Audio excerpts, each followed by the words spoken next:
The slap echoed through the cold room like thunder. 8-year-old Neil crashed against the wooden floor, his small body trembling, his cheek burning red. He didn't cry. He had learned that crying only made things worse.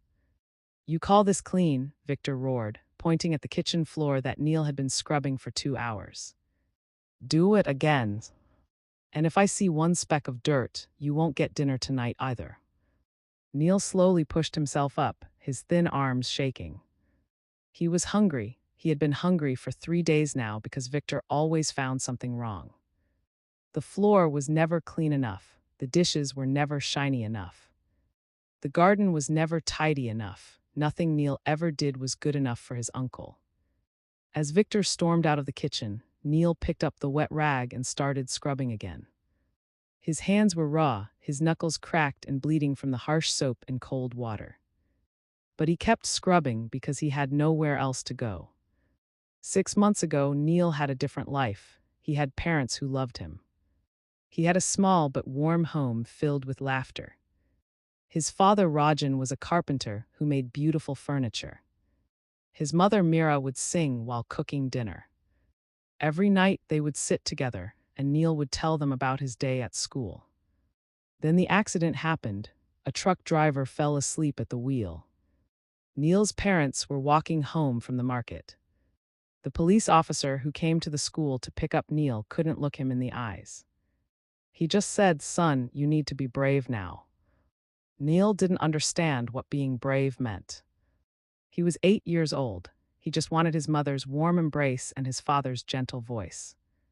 But he would never have those things again. The funeral was a blur. People came and went. Everyone said how sorry they were. But when it was time to decide what would happen to Neil, only one person stepped forward. Victor, his father's older brother. "I'll take the boy," Victor had said. "Family takes care of family." Everyone praised Victor for his generosity. They called him a good man. They said Neil was lucky to have an uncle who cared. But Neil saw something in Victor's eyes that day, something cold, something hungry. And it wasn't love. What nobody knew was that Neil's father had been saving money for years. He had also inherited a piece of land from his grandfather. Everything was now legally in Neil's name, but since he was a child, a guardian had to manage it. That guardian was now Victor. From the very first day in Victor's house, Neil understood his place. He was not a nephew, he was not family, he was a servant. Victor lived in a large house on the edge of town. He had never married, and he had never worked an honest day in his life. He survived by borrowing money, making false promises, and now by stealing from an orphan. Neil was pulled out of school immediately. "Education costs money," Victor had said. "You can learn everything you need right here. How to cook, how to clean, how to be useful." So Neil became a child slave in his own uncle's house. He woke up at 5 every morning to start the fire for cooking. He prepared breakfast that he was rarely allowed to eat. He cleaned every room, washed every dish, and tended to the garden. When Victor had guests, Neil had to hide in the small storage room in the back of the house. Victor told people he had sent the boy to a boarding school. The nights were the hardest. Neil slept on a thin mattress in a tiny room that used to be a storage closet. There was no window, no light, and barely enough space to stretch his legs. He would lie there in the darkness, remembering his mother's lullabies, his father's stories about adventure and courage. One day, he would whisper to himself, "I will get out of here." One day. But days turned into months, and months turned into years. By the time Neil was 12, he had become a ghost. He spoke only when spoken to. He moved silently through the house, doing his chores, avoiding Victor's rage. His body was thin, his clothes were rags. And his eyes had lost the brightness that once made his mother call him her little star. Victor, meanwhile, had sold the land that belonged to Neil's father. He spent the money on alcohol, gambling, and entertaining friends who only liked him for his generosity with other people's money. When the money started running out, Victor's temper grew worse. One winter night, Neil made a mistake. He dropped a bowl of soup while serving dinner. The hot liquid splashed on Victor's hand. What happened next left Neil unable to walk properly for a week. Victor beat him with a wooden stick until the stick broke. Then he threw Neil into the storage room and locked the door. For 3 days, Neil lay in darkness, no food, no water. No medical attention for his wounds. He drifted in and out of consciousness, and in those dark moments he talked to his parents. "I'm sorry," he whispered. "I'm so sorry I couldn't be stronger. I tried, Papa. I really tried." On the 3rd day, the door opened. But it wasn't Victor standing there. It was an elderly woman named Parvati who lived 2 houses down. She had come to return a pot she had borrowed. And when Victor didn't answer the door, she walked around the house and heard whimpering from the storage room. What she saw changed everything. Parvati was a retired schoolteacher who had buried 2 children and outlived her husband. She had nothing left to fear and no one to please. When she saw the broken boy lying in that dark closet, something inside her roared to life. She didn't confront Victor, she was smarter than that. She quietly nursed Neil back to health over the following weeks, snaking him food and medicine when Victor was away drinking. And while she did this, she gathered evidence. She spoke to neighbors who had seen bruises on Neil. She found the records of the land sale. She discovered that Victor had forged documents to access Neil's inheritance. 6 months later, Victor was arrested. The trial was short. The evidence was overwhelming. Victor was sentenced to 15 years in prison for child abuse, fraud, and embezzlement. Everything that remained of Neil's inheritance was returned to him. And Parvati became his legal guardian. For the first time in years, Neil slept in a real bed. He ate 3 meals a day. He went back to school. He was far behind the other students his age, but he studied harder than anyone. He had something to prove, not to the world, but to himself. He wanted to become someone his parents would be proud of. The years passed. Neil graduated at the top of his class. He earned a scholarship to study medicine. He became a doctor, specializing in helping children who had suffered trauma and abuse. He opened a clinic that offered free services to orphans and poor families. He married a kind woman named Layla, and together they had a daughter they named Mira after his mother. Neil had built a beautiful life from the ashes of his nightmare. But there was one thing he could never escape: the hatred in his heart for Victor. Every night, even in his comfortable home with his loving family, Neil would lie awake thinking about his uncle. The slaps, the hunger, the darkness of that storage room, the fear, the loneliness. He wanted Victor to suffer the way he had suffered. He wanted justice that the law could never provide. Then one day he received a letter. It was from the prison. Victor was dying.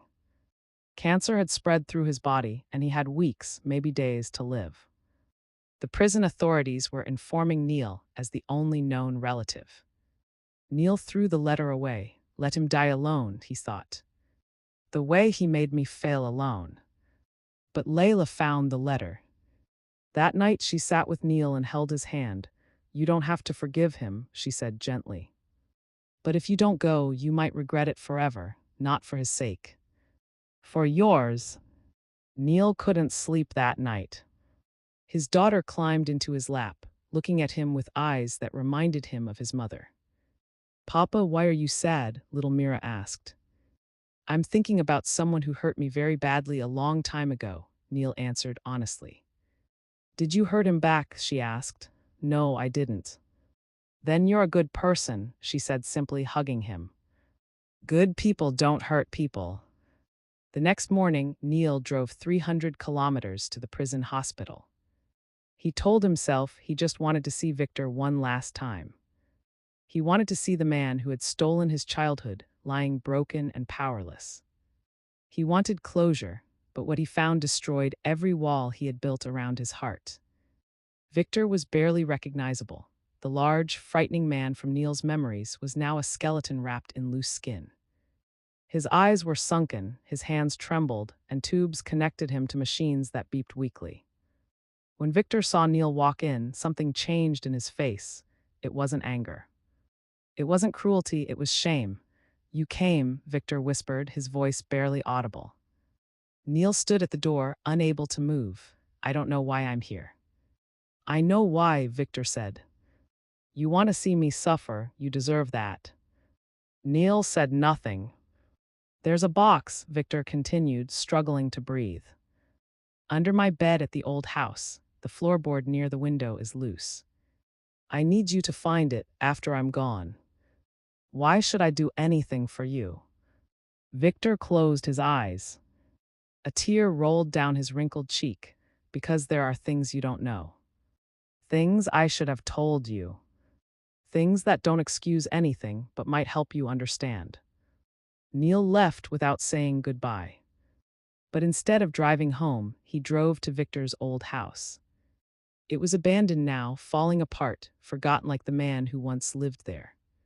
He found the loose floorboard, he found the box. Inside were two things that broke him.